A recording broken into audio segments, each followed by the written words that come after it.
Over the course of this chapter, we're going to be creating this piece of artwork right here. It's called loveadobeandstyle.ai, and it's found inside the O4 line art folder.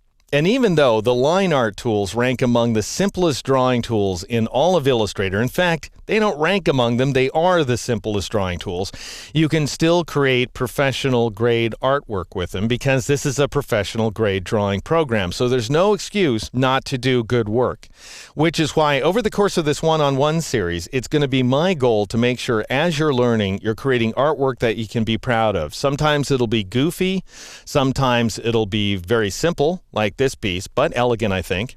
But it'll always be good stuff. And we're going to be assembling this artwork, by the way, from absolute scratch. We're going to be starting with a new document and drawing everything by hand.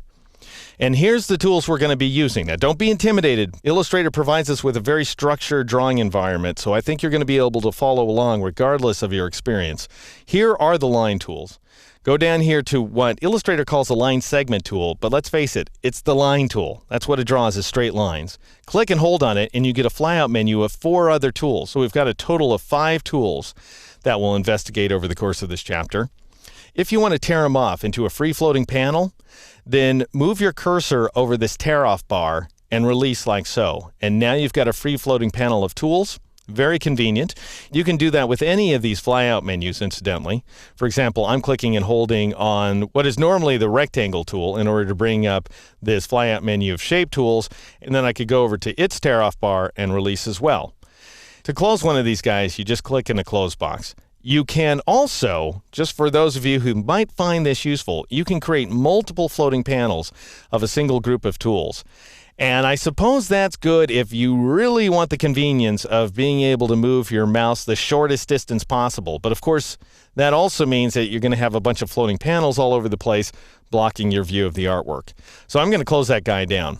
Now, our first tool, line segment tool, draws a straight line. That's it, any direction. It doesn't have to be absolutely horizontal or vertical or diagonal or something like that. Just 2 anchor points connected by a straight segment, which is why this is called the line segment tool.